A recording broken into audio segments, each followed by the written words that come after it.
Welcome, America. This is The Edge. Let's start with this. Freedom isn't free, and it sure as hell isn't granted by some pencil-pushing bureaucrat in Washington or a central banker printing away your future or a Silicon Valley censor deciding what you're allowed to think and say.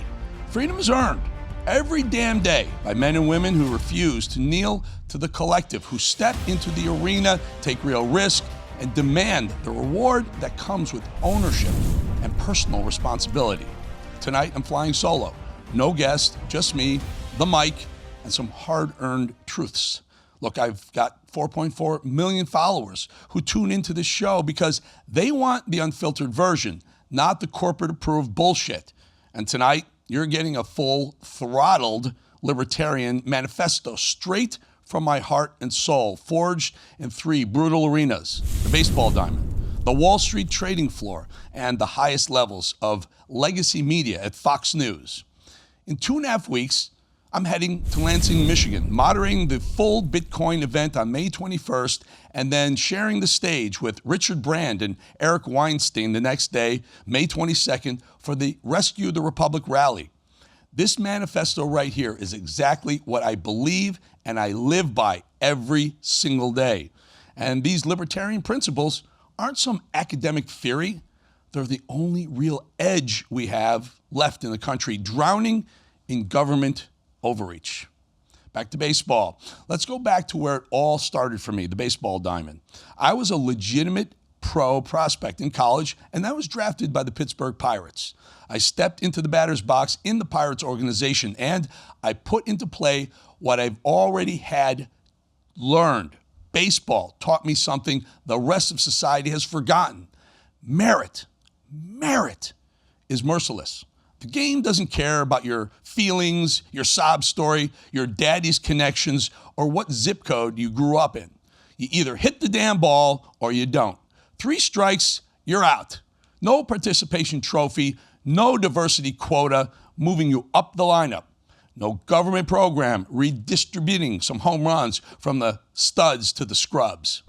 Every single day, you show up, you grind your swing, you study the pitchers, you adjust to the low outside slider that looks like heat coming right at you but moves away from your bat's reach.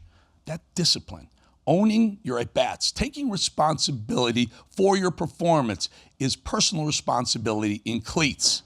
Pro sports strips every excuse away. Performance is the only currency that matters. That's pure libertarianism right there. Government can't legislate you a 300 batting average. Regulators can't force the manager to put you in the cleanup spot on the lineup. You earn your spot in the roster, on the roster, or you ride the damn bench. I carried that lesson off the field and into the rest of my life.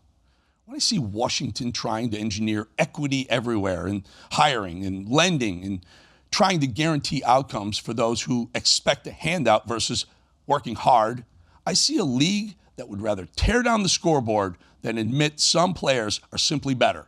Hard pass on that. I'll take raw merit and equal rules over mandated mediocrity every single time. From there, from the diamond, I went to Wall Street.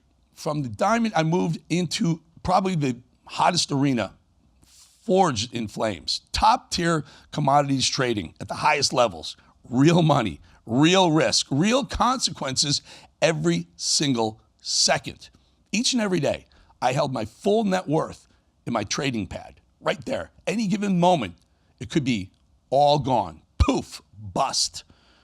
There I learned that centralized control is a fool's fantasy. The Fed, the regulators, the geniuses in DC who think they can fine-tune the economy like some sort of giant machine, they fail every time. Markets don't care about your intentions or your feelings. Markets punish arrogance and reward the guy who reads the tape correctly, manages his risk, and executes with discipline. Doesn't matter if you're the son of a billionaire or a kid from the wrong side of the tracks. The market doesn't do identity politics. It does math. Cold, hard, brutal, honest math. I watch fortunes disappear in a day, in minutes sometimes. Not because some bureaucrat decided who deserves success, but because someone had the balls to bet on themselves. And they got it right sometimes, and sometimes they didn't. That's exactly why I'm all in on cryptocurrency. Bitcoin and decentralized finance represent the ultimate free market rebellion. No central bank inflating away your savings, no government freezing your assets because they dislike your politics. Sound money protects liberty.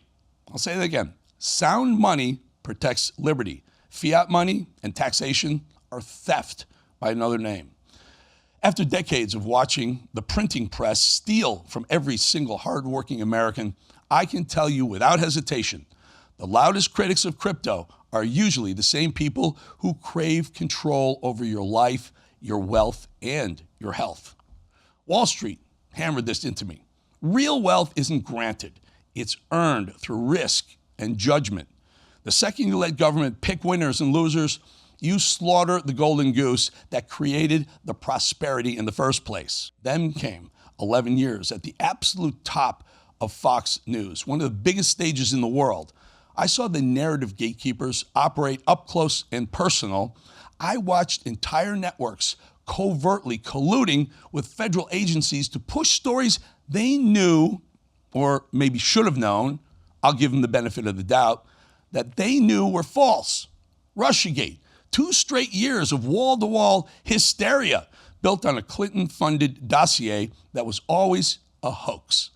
The Hunter Biden laptop, remember that? 51 top-level intelligence officials calling it Russian disinformation right before a crucial election, only for it all to be proven 100% real.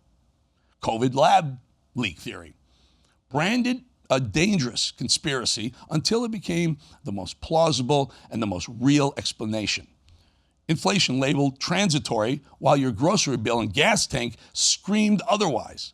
And endless foreign wars marked as vital while young Americans came home in coffins. And defense contractors got richer. Time after time, the so-called experts were wrong, or they were lying.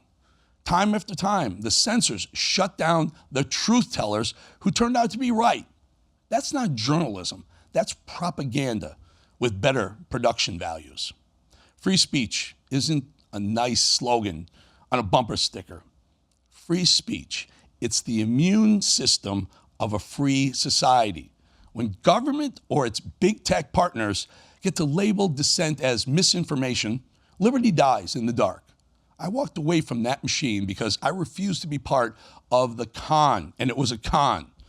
The Edge was born so you could get the raw, unvarnished reality, no matter whose feelings get hurt.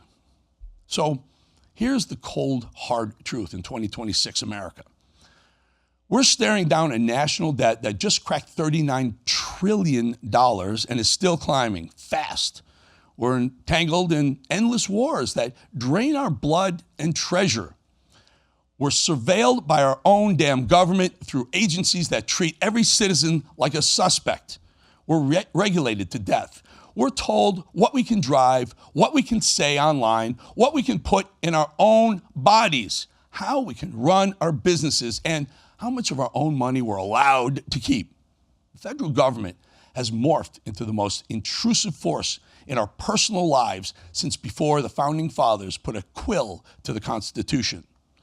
This is exactly why libertarian principles aren't some fringe philosophy right now. They are flat out survival. They're the only path to sanity. Individual liberty comes first, always. Your body is yours.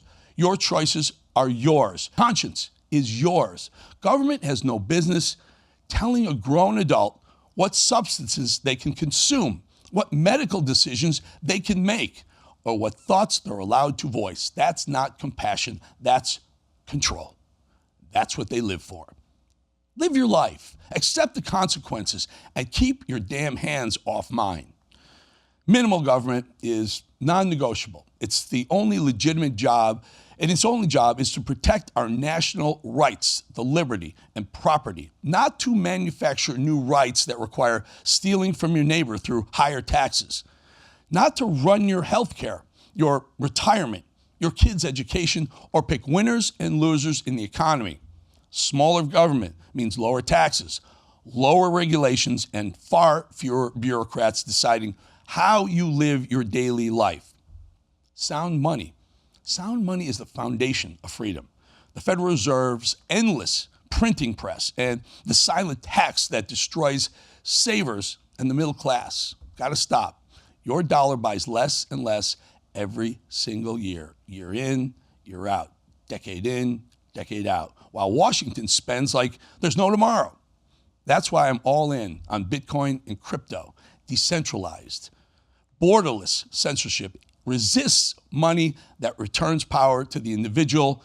We need to adopt sound money and or watch our wealth slowly evaporate into government promises and coffers, by the way. Embrace anti-war policies where humanly possible. Not a pacifist by any means at all. We must defend our borders and our vital interests with overwhelming strength. But nation building, forever wars and playing would-be policemen have cost us trillions of dollars and thousands of American lives, while the military complex laughs all the way to the bank.